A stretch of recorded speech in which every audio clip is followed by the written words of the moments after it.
ಜಿ5 ಇರುವಾಗ ನೀವು ನಿಮ್ಮ ನೆಚ್ಚಿನ ಶೋಗಳನ್ನ ಎಂದಿಗೂ ಮಿಸ್ ಮಾಡಿಕೊಳ್ಳುವುದಿಲ್ಲ. ಅದು ಸಂಪೂರ್ಣ ಉಚಿತವಾಗಿ. ನಮಸ್ತೆ ಸರ್. ನಮಸ್ಕಾರ. ಹೇಳಿ ಅಮ್ಮ. ನಾವು ಕಾರ್ತಿಕ್ ಮನೆಯವರು. ನಾನು ಕಾರ್ತಿಕ್ ತಂಗಿ, ಇವ್ರು ನಮ್ಮ ಅಮ್ಮ. ಅವನಿಗೆ ಅಂತ ತಿಂಡಿ ತಂದಿದ್ದೀವಿ, ಒಳಗೆ ಹೋಗ್ಬೋದಾ? ಆಯ್ತಮ್ಮ, ಬನ್ನಿ.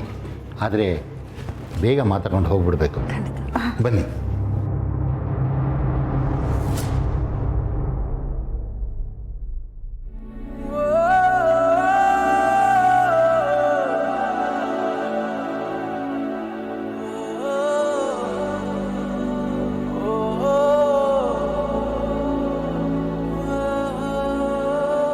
ಕಾರ್ತಿ, ಚಿಕ್ಕಿ, ನೀವು ಯಾವಾಗ ಬಂದ್ರಿ?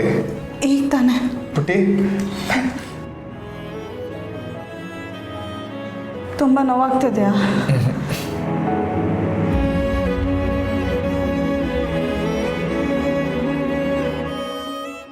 ವಾವ್, ಪಲಾವು. ನನಗೆ ಚಿಕ್ಕಿ. ತಿನ್ನು. Thank you. ಅಣ್ಣ, ಹೇಗಿದೆಯೋ? ನನಗೇನಾಗಿದೆ? ನಾನು ಚೆನ್ನಾಗಿದ್ದೀನಿ. ನೀವು ತಂದಿರೋ ಊಟ ತಿಂತ ಮಜ್ಜವಾಗಿದ್ದೀನಿ. ನೀನು ತರಲೇ ಒಂದಿಲ್ಲ, ಅದು ಬಿಟ್ಟರೆ ಮಿಕ್ಕಿದ್ದೆಲ್ಲ ಆರಾಮೆ.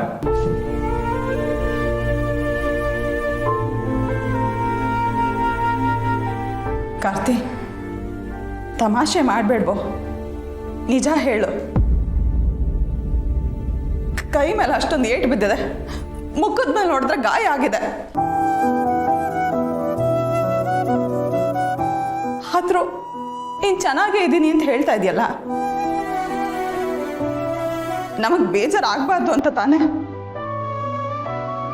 ಇಲ್ಲ ಚಿಕ್ಕಿ, ನಾನು ನಿಜವಾಗ್ಲೂ ಚೆನ್ನಾಗಿದ್ದೀನಿ.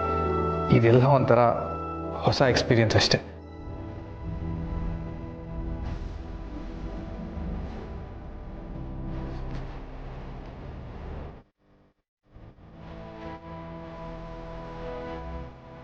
ಬಟ್ ಚಿಕ್ಕಿ, ನನಗೆ ಇಲ್ಲಿಂದ ಬೇಗ ಆಚೆ ಬರಬೇಕು ಅಂತ ಅನ್ನಿಸ್ತಾ ಇದೆ.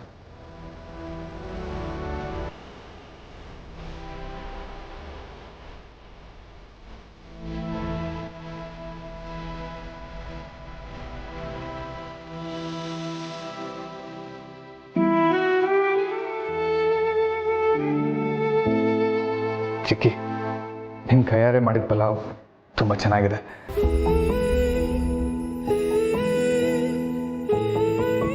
ಅಣ್ಣ, ಅದಕ್ಕೆ ನಿನಗೆ ಈ ರೇಂಜಿಗೆ ಹೊಡೆದ್ರ? ಏನು ಸತ್ಯನ? ಅವಳೇ ತಾನೇ ನಿನಗೆ ಹೊಡೆದಿರೋದು. ಅಕ್ಕ ನೋಡಿದ್ಲಂತೆ. ಏನು ಸತ್ಯ ಹೊಡೆದಿದ್ದ? ಅವಳು ಹೊಡೆಯೋದಿರಲಿ, ನನ್ನ ಜೊತೆ ಗಟ್ಟಿ ಕೂಡ ಮಾತಾಡಿಲ್ಲ.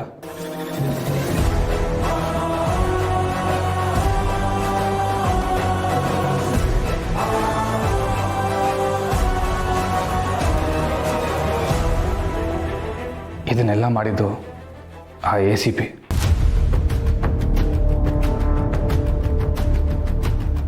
ಮಾಡಿಲ್ದಿರ ಅಪರಾಧನ ಒಪ್ಕೋ ಅಂತ ಹೊಡೆದ. ನಾನು ಒಪ್ಕೊಳ್ಳಿಲ್ಲ, ಅದಕ್ಕೆ ಮತ್ತೊಂದು ಸತಿ ಹೊಡೆದ.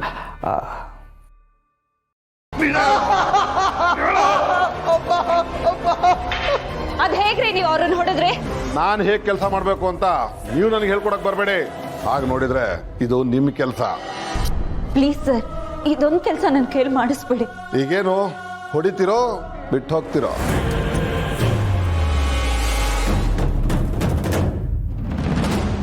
ಹಾಗಿದ್ರೆ ಸತ್ಯ ನಿನ್ನ ಮೇಲೆ ಕೈ ಮಾಡಿಲ್ಲ ಅಂತ ಆಯ್ತು?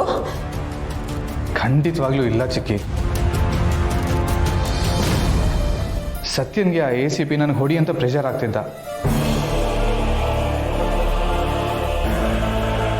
ಸತ್ಯನ ಕೈಯಲ್ಲಿ ಆ ಲಾಠಿ ಇತ್ತು, ಅದನ್ನ ಅಮ್ಮ ನೋಡಿದ್ರು ಅನ್ಸುತ್ತೆ.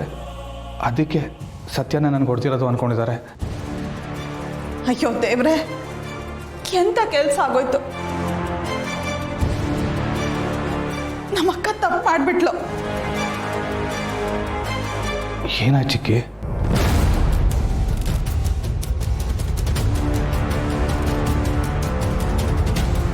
ಅಣ್ಣ, ಅದಕ್ಕೆ ನಿನಗೆ ಹೊಡೆದ್ರು ಅಂತ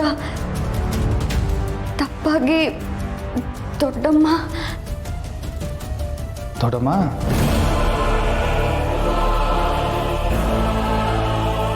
ಕಾರ್ತಿ ಅಕ್ಕ ಸತ್ಯನ್ ಚೆನ್ನಾಗಿ ಬೈದು ಅವಳನ್ನ ಮನೆಯಿಂದ ಆಚೆ ಹಾಕ್ಬಿಟ್ಲು ಕಣೋ.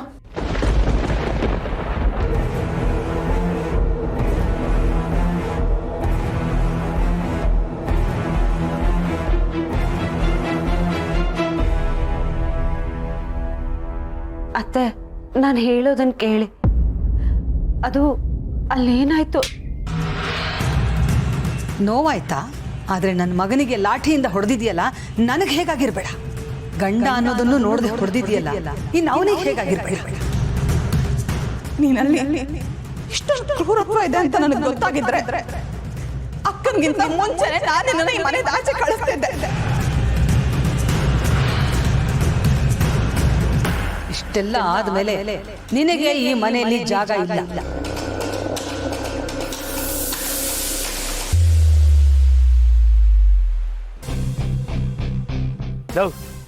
ಇದು ಕಣೋ ನಮ್ಮ ಹಳೆ ಸತ್ಯನ್ ಕದರು ಅಂತಂದ್ರೆ.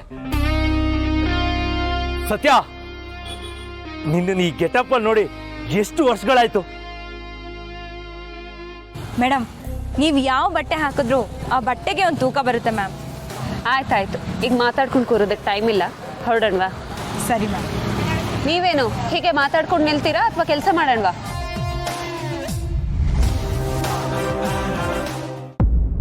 ಎಂಥ ಕೆಲಸ ಆಗೋ ಚಿಕ್ಕಿ.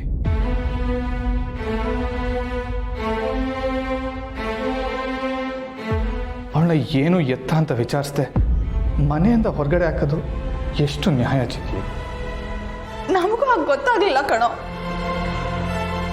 ನಿನಗೆ ಹೀಗಾಯ್ತಲ್ಲ ಅನ್ನೋ ನೋವಲ್ಲಿ ಅದಕ್ಕೆ ಮನೆ ಸೊಸೆನ ಮನೆಯಿಂದಾನೇ ಆಚೆ ಹಾಕ್ತೀರಾ?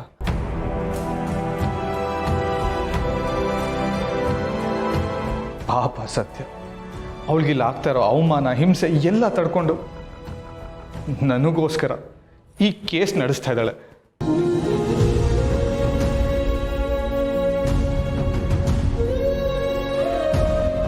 ಚಿಕ್ಕಿ, ನಿಮಗೆ ಗೊತ್ತಾ, ಸತ್ಯ ಈ ಕೇಸಿಂದ ನಾನು ಹೊರಗಡೆ ತರೋವರೆಗೂ ಅವಳು ಇಲ್ಲಿಂದ ಎಲ್ಲೂ ಹೋಗಲ್ಲ ಅಂತ ಕೂತಿದ್ದಾಳೆ.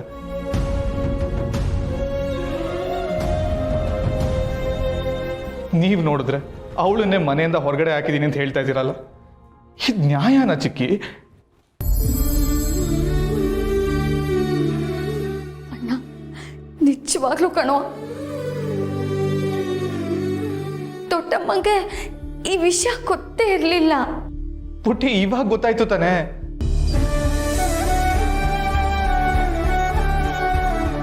ನೀವಿಬ್ರು ಒಂದು ಕೆಲಸ ಮಾಡಿ, ಇವಾಗಲೇ ಮನೆಗೆ ಹೋಗಿ ಅಮ್ಮನಿಗೆ ವಿಷಯ ತಿಳಿಸಿ ನಾನೇ ಖುದ್ದಾಗಿ ಹೇಳ್ದೆ ಅಂತ ಹೇಳಿ. ಇದು ಹೀಗೆ ಮುಂದುವರೆದ್ರೆ ಅಮ್ಮನಿಗೆ ಸತ್ಯನ ಮೇಲಿರೋ ಕೋಪ ದ್ವೇಷ ಕನ್ವರ್ಟ್ ಆಗಿ ಇಡೀ ಮನೆ ನೆಮ್ಮದಿನೇ ಹಾಳಾಗುತ್ತೆ. ZEE5 ಆಪ್ ಡೌನ್ಲೋಡ್ ಮಾಡಿ ಎಲ್ಲಾ ಸಂಚಿಕೆಗಳನ್ನು ಸಂಪೂರ್ಣ ಉಚಿತವಾಗಿ ನೋಡಿ.